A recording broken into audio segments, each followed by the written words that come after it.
Hi guys, good morning. இன்னைக்கு day 6 of being hard challenge. Early morning 4க்கு எழுந்து வெளியில் போய் பார்த்தேன். சில்லுன்னு அப்படியே லைட்டாக தூறிட்டு இருந்துச்சு. சரி தூறிட்டு தானே இருக்குன்னு சொல்லிட்டு போயிட்டு அந்த சில் தண்ணியில் ஃபேஸ் வாஷ் பண்ணிட்டு வந்து ஒரு குட்டி டிரான்சிஷனை போட்டு ரெடி ஆனேன்.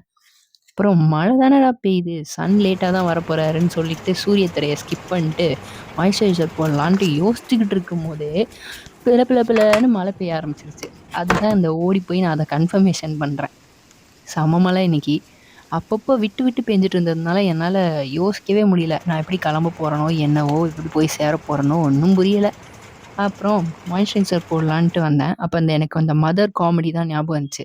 கடைசி டூத் பேஸ்ட்ல லாஸ்ட் பிட் வரைக்கும் யூஸ் பண்ணுவாங்கல்ல, அந்த மாரி நானு இந்த மாய்ஸ்சரைசரையும் அப்படிதான் அதோடைய லாஸ்ட் பிட் வரைக்கும் அத யூஸ் பண்ணிட்டேன்.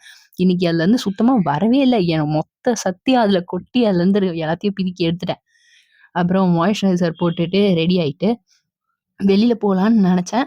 அதுக்கு முன்னாடி வாட்டர் பாட்டில்ல தண்ணி ஊத்தணும்னு ஒரு கேஸ் வரும் இல்லையா? மேட் எடுத்துட்டு தண்ணி ஊத்துறதுக்கு போய் பார்த்தா, எங்க அம்மா ஆல்ரெடி ஊத்தி வச்சுட்டு இருக்காங்க நைட்டே. எனக்கு ஒரு வேலைய எங்க அம்மா செஞ்சு குடுத்துட்டாங்க. அம்மாக்கு ஒரு உம்மாவ குடுத்துட்டு, வெளில போய் பார்த்தேன். செம மழை. அப்படியே அந்த மழை வந்து இன்க்ரீஸ் ஆயிட்டே தான் போச்சே தவிர, அது நின்ன பாடே இல்ல.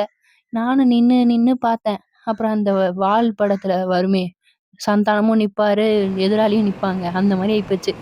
சரின்னு உள்ள வந்துட்டு, இது நான் செஞ்ச கிராஃப்ட். இதுதான் காமிச்சிட்டு இருக்கேன். இது ஒண்ணா பார்க்க பூ மாரி தெரியாது. ஆனா இது மாரி பஞ்ச்சா நெறைய செஞ்சு கட்டி வச்சா அழகா இருக்கும். அது இன்னொரு நாள் போடுறேன்.